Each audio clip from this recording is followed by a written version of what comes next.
第16章、アミの両親が教えてくれたこ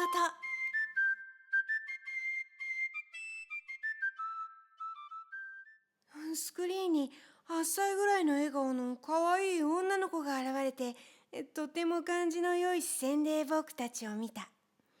アミはシューとかシーとかいった柔らかい音からなる言葉で彼女にささやき始めた。スクリーンの女の子も同じ言葉で話をしている。すぐに翻訳機を通して会話の意味が理解できた。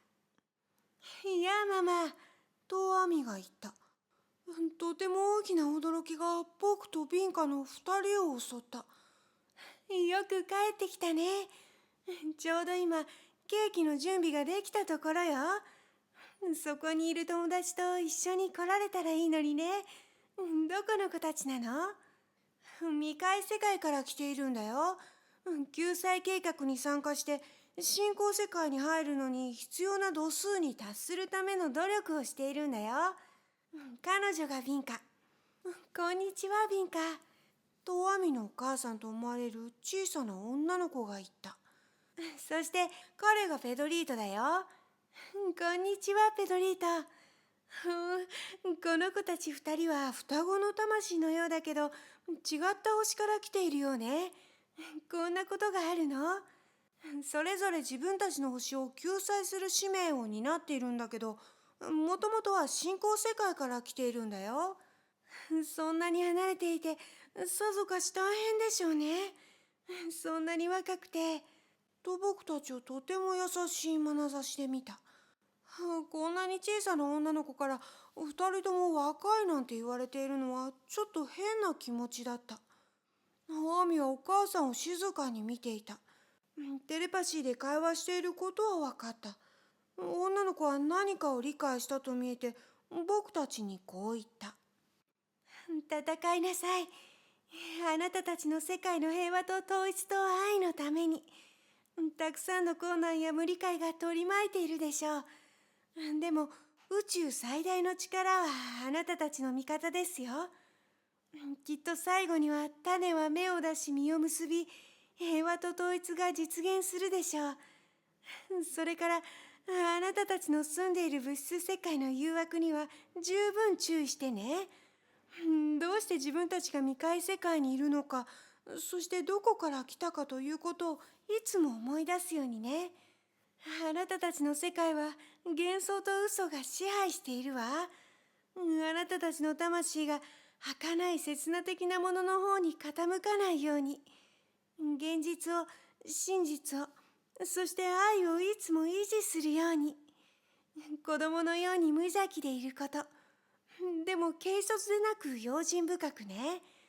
無邪気さと用心深さ、そして平和と自衛の難しいバランスを保つように。それからあなたたちの幼い精神が周囲を取り巻いている悪意に支配されないように。だってその精神を維持することがあなたたちとあなたたちの世界を救うことになるんだから。至るところであなた方を待ち伏せている悪から目を背けたり、騙されたり弱められたりすることのないように。救われるために必要なバランスを維持するように。それらのために必要なのは、足は大地に、理想は高く、心には愛を、なのよ。今日はもうこれで十分だよ、ママ。もしこのままアドバイスを言い続けたら、情報中毒になって、今までのことまでみんな忘れちゃうよ。とアミは上機嫌で言った。私、この子たちに感動するわ。素晴らしいことよ。暗闇の中で生きている数百万の魂に奉仕できるなんて、本当にとても大きな特権だわ。ママ。でも未開世界のことを思い出して。毒虫やクモやヘビやマンバチャ。これらは有史以前のものだよ。それに覚えてる？拷問や銃や機関銃。そしてたくさんの人命を奪う原子エネルギー。破壊された自然や汚染された環境。餓死する人たち。現状を全く理解できないで眠っている人たち。偉大なだけど愛に対してはほとんど無知な知識人たち。それにテリー、とビンカは不愉快そうに言った。彼女にとって諸悪のもとはすべてテリーにあった。そのテリーって？キアの進化過程にブレーキをかけている人たちだよ、ママ。テリーに相当する人たちはどこの未開世界にもいる。もちろんすべてのテリーが恐ろしい人ばかりとは言えないけど。ああ、思い出したわ。それに前に言ったこともね。そうだとしてもやっぱり素晴らしいことよ。一つの人生を奉仕のために捧げられるっていうことはね。しかもそれが本当に必要な世界に。でもママ、この生まれ変わりの奉仕の人生は文明世界のことを皆忘れて、愛の重要さまでも忘れての奉仕だっていうことも思い出してね。その上、子供の時から間違った教育や悪い習慣や迷信を教え込まれるんだ。それらが障害になって、ますます下に落ちていきかねない。とても危険な使命なんだよ。その通りね。もし十分な強さがなかったとしたら、とても危険ね。注意してね。でも、いつも愛に従って行動していれば、脱線するようなことはないわ。アミは別の問題に移ろうとしていた。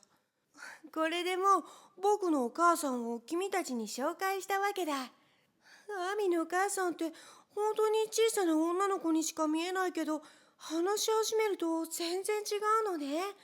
とビンカが言った。外見だけで判断しちゃダメだよ。僕のお父さんにも会ってみたいかい？もちろん、もちろん。と二人とも言った。きっとアミのような男の子がもう一人出てくるんだろうと思った。スクリーンで見つかればいいんだけど、ママ、最近見たパパを。私たち毎晩話をしているのよ。今キリオにいて新しい脳波のコンデンサの実験をしているのよ。じゃあきっと研究所にいるよ。僕のお父さんは科学者なんだよ。マミが僕たちに言った。私たちは皆科学者よ。あなた方もね。生きる科学を研究し実践しているのだから。とアミのお母さんが付け足した。いやパパ。アミが横のスクリーンに現れた男の人に言った。ビンカも僕も冗談かと思った。どうしてって？スクリーンに映った男の人はアミともアミのお母さんとも似ても似つかない。それどころか全く違った人類だったから。青白い顔色のほとんど髪の毛もない大人だった。膨れた頭部をして深い見通すような視線をしていた。息子よ、元気かい？そこに一緒にいる子供たちは第三レベル世界の子供だね。女の子は多分水晶の蝶の2番目の星。男の子の方は金のワシの3番目の星の子だろう。その通りだよパパ。僕の星は地球といって僕たちの太陽は金のワシなんて言わないけど、信仰世界では宇宙のすべてのものに名前と特別なコード番号をつけたカタログが作られているんだよ。とアミのお父さんが説明してくれた。パパ、僕の友達をこれ以上混乱させないでよ。ママがもうかなりこんがらがらせてしまっているんだから。すべてのものや人にコード番号と名前が付けられているのを知ったからといって別に問題はないだろう。ビンカは驚いていった。一人一人すべての人に？前に話した銀河系の中心にあるスーパーコンピューターにだよ。とアミ。それにスーパーコンピューターは何でも知っているって言ってたよね。僕はアミが以前に話してくれたことを思い出していった。そして信仰世界が未開世界を絶えず監視しているもう一つ別の大きな理由というのは、スーパーコンピューターにデータを送ることなんだよ。じゃあみんなリストに載っているの？君たちの髪の毛の数まで数えられているよ。と言っても警察のように監視しているということじゃなくて保護のためなんだ。ちょうどお兄さんやお姉さんが弟や妹を見守っているような感じだよ。私、そうしたことはみんな神がするのかと思っていたわ。とビンカが言った。神は何もしないよ。オアミのお父さんがきっぱりと言い切った。まるで異端者から話を聞いているような錯覚に陥った。オアミは僕たちの反応を見て少し笑った後でこう言った。もし豊かな収穫を望む農民が畑に全く種もまかなければ水も肥料も与えず、ただ神に祈ることだけに専念したとする。いくら祈ったにせよ、これで何らかの収穫が得られると思う？その場合は何も。でももし種をまいて神の助けを待ったとしたら、もし石を頭の上に投げたとしたら、石は必ず頭の上に落ちてくるよ。たとえどんなに神に祈ろうとね。今度はスクリーンのアーミのお父さんが言った。花の種をまけば花が手に入る。茨を植えれば茨が手に入る。じゃあ神は何をするの？と僕は聞いた。神はこの宇宙のすべての遊びを、宇宙を支配する法でもってデザインし、すべてのものや魂に基本的なエネルギーである神の愛の精神を注ぎ込んだんだよ。でもその後のことは神ではなく我々自身がしなくっちゃならないんだよ。とアミは説明してくれた。じゃあどうして神は戦争や不正を許しているの？とビンカが聞いた。神が許してるんじゃない。とアミは言った。じゃあ誰なの？戦争や不正を生み出し、そしてそれを許しているのは神ではなく君たち自身だよ。アミは答えた。なんとかアミの言ったことへの反論を試みようとしたが、全くできなかった。アミの言う通りだと思った。僕の世界で何度も何度も繰り返して聞かされていることの疑問。多くの人が天罰とか神の下した罰とか言う。でも僕にはアミの説明の方がずっと信じられる気がした。特に神は何もしない。何かしなくてはならないのは僕たちの方だ。ということはとてもはっきりと理解できた。ベンカは僕も疑問に思っていたことを質問した。でもアミ、どうして彼がアミのお父さんなの？全く別の星に属している人のように思えるけど。その通りだよ。僕はここで生まれ、お父さんはキリアで生まれた。じゃあ全く違った世界の者同士の夫婦なんだね。そうじゃない。君たちが今見ているのは新しい肉体を持った僕のお父さんなんだよ。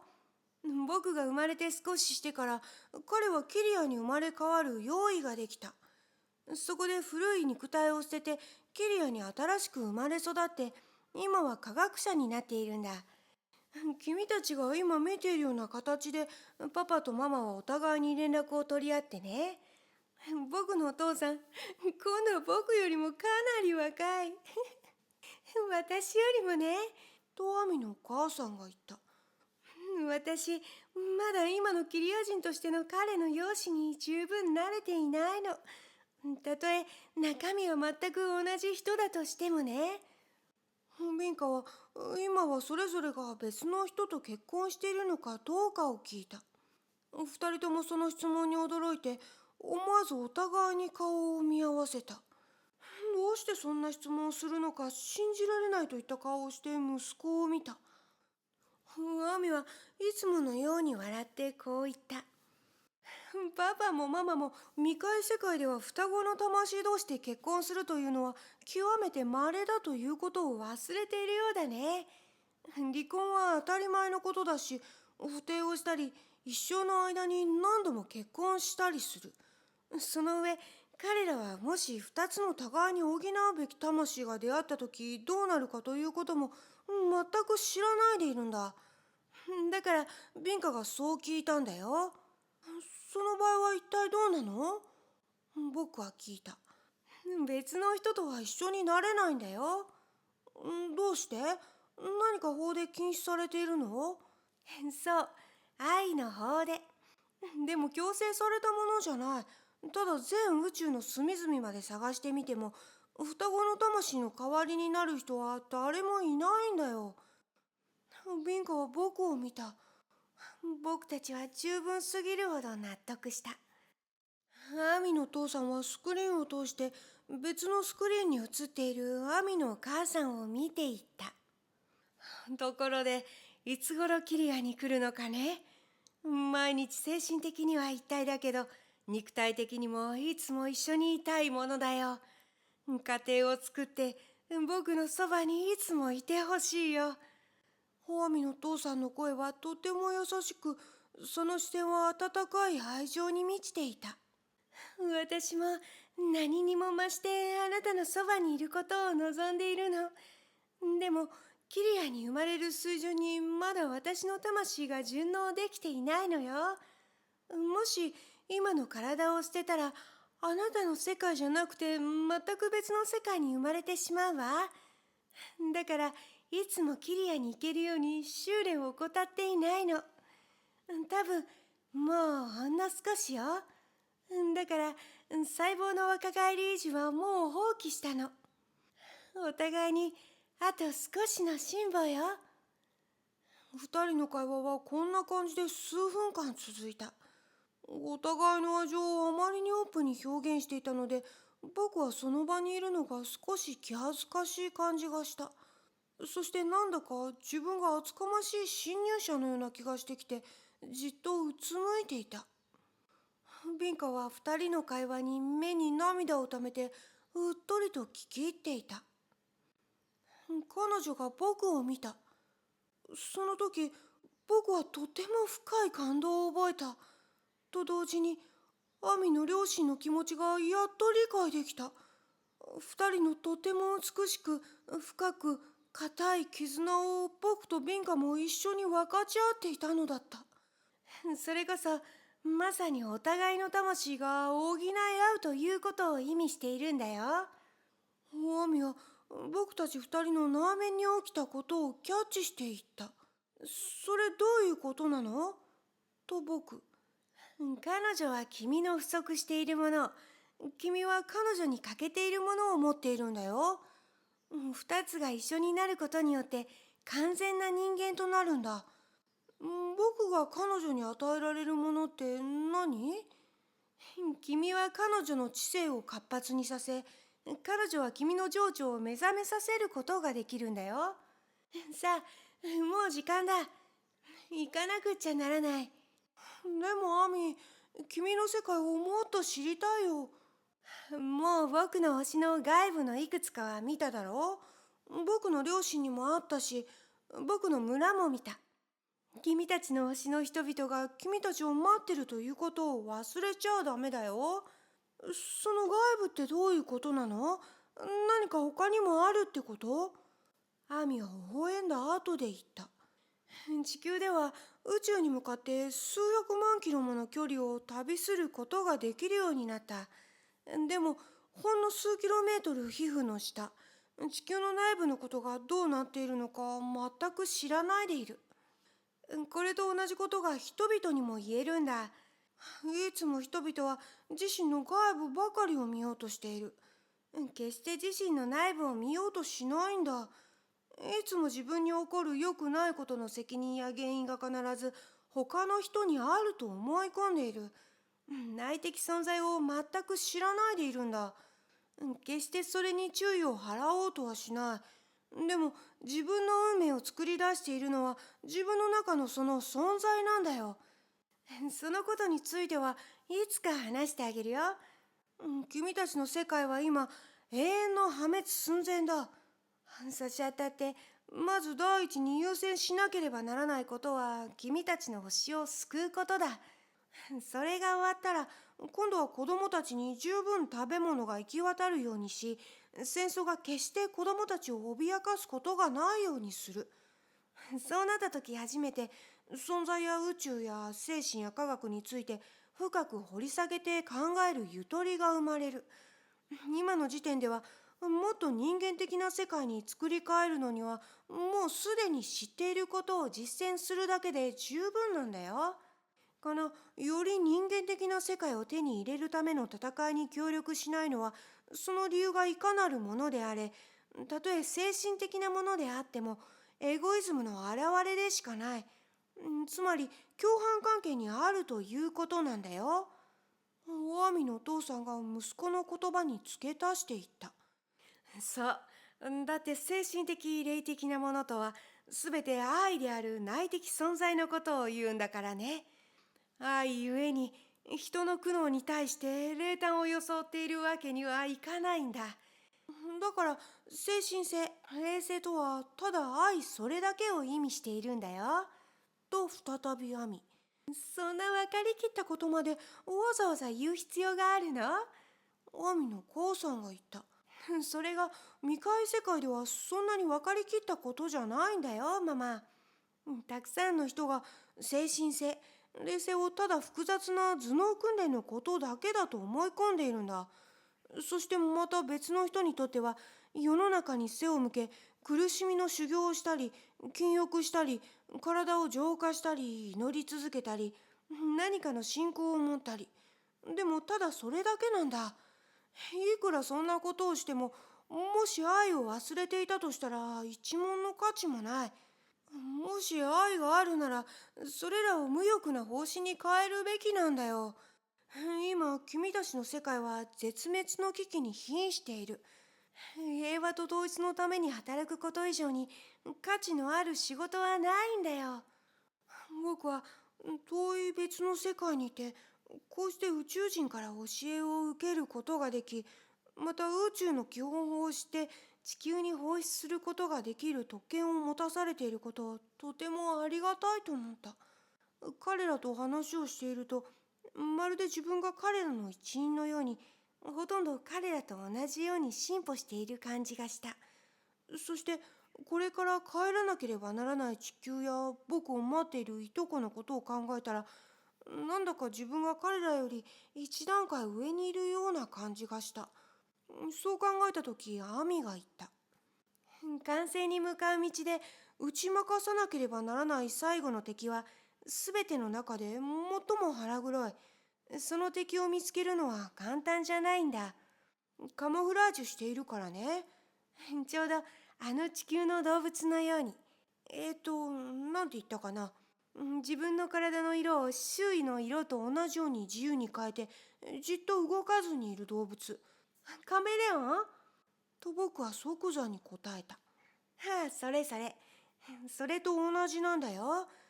最後に克服しなければならない欠点は、ちょうどそのカメレオンみたいなやつなんだ。それは精神的傲慢さ、あるいは精神的エゴという。進化の道をかなり進んだと感じている人を襲うとても厄介なものなんだ。とても見つけるのが大変なんだよ。でもその方法が一つだけあるんだ。その方法って？誰かに対して軽蔑を感じるとき、その人のことを精神的にあまり進歩していないと蔑む気持ちを抱くたびに見つけることができるんだよ。まさにそこに潜んでいるんだ。精神的エゴはともすると自分を進歩しているかのように錯覚させるんだよ。そして微妙に他人を軽蔑するようにさせる。でも真実の愛は誰も軽蔑しない。ただ奉仕することを望むのみ。そこにとても大きな違いがあるんだ。じゃあ、その精神的エゴをたくさん持っている人は、その分だけ軽蔑に値するの？僕は学校の同級生で、ミサにあまり行かない友人をいつも非難して、自分が成人だと思い込んでいるやつを思い出して質問した。アミはそれを聞いて笑い、彼のお母さんは優しく僕を見て微笑んだ。でもビンガも僕も僕の言った言葉のどこがおかしいのか全くわからなかった。アミのお父さんは輝いた目で親しみを込めて僕をしっかりと見た。なんだか恥ずかしくなった。僕何か悪いこと言った？いいかい？人を軽蔑する人は軽蔑に値する。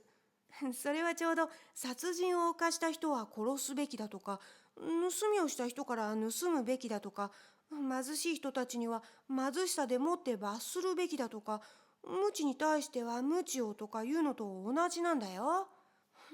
何が言いたいのかはっきりわからなかった。ペドリート、愛は誰も軽蔑なんかしないよ。たとえ精神的な共栄心を持っている人でもね、愛は理解力があるんだ。奉仕することに努め、他人を非難しないようにすることだよ。ちょうど父親が子供の小さな欠点を非難しないのと同じようにね。精神的な共栄心は700度の段階にたどり着くための一つの段階に過ぎない。それに君の何が他人の精神的エゴを批判していると思うの？それこそまさに君の精神的エゴじゃないのかい？もし人の非難すべき欠点を克服できる欠点と見ることができるとき、君はもうきれいな身になっているよ。誰かに対して非難するようなものを持っている限り、まだまだきれいじゃないんだよ。ビンカがそれに異議を唱えた。でも、テリは本当に非難されるべきよ。私たちスアマはただ平和に暮らすことだけを望んでいるというのに、彼らの野心やエゴや暴力や不正のせいでキアは破滅寸前だわ。どうしてそれを非難することがいけないことなの？それとも褒めてやれとでも言うの？テリや精神的共栄心を持っている人は完成の過程において上の方にも下の方にも多く見かけられる。我々は皆人生という名の学校の生徒だ。もし新しい世界を作りたいなら過去の過ちを罰することをしていないで新しいより良い解決を提出して実現のために戦うべきなんだ。こうやって救済された世界がすべて信仰世界に入ってこられる。でも多分ビンカにとってはテリーをキアから消してしまった方がずっと納得できることなんだと思うけどね。そうだろビンカ。とアミは笑って聞いた。ビンカはアミに自分の考えていた本音を見透かされて赤面した。また別の目には目をだ。とアミが笑っていった。ビンカは抗議していった。でもテリがいる限り平和な世界は作れないわ。彼らがそんなことを許さないし、不正な人がたくさんいる限り正当さを土台にした社会なんか作れっこない。ビンカの激しさは逆にアミの笑いを誘った。僕は彼女のたくましさに感心した。こうやって少し怒っているビンカもまた可愛いと思った。キアは地球と同じくちょうど第3から第4の進化レベルに移り変わる時期にある。とアミ、彼のお父さんが話を続けた。第1レベルの世界というのはまだ生命が誕生していない。第2レベルはもう生命は誕生しているけど人類はまだいない。第3レベルになって人類が現れる。この水準が今君たちのいる世界だ。じゃあ第4レベルってどんななの？と僕は聞いた。その世界では人類は統一されて一つの大きな家族を作り、宇宙の原理に沿ってみんなで生きていく。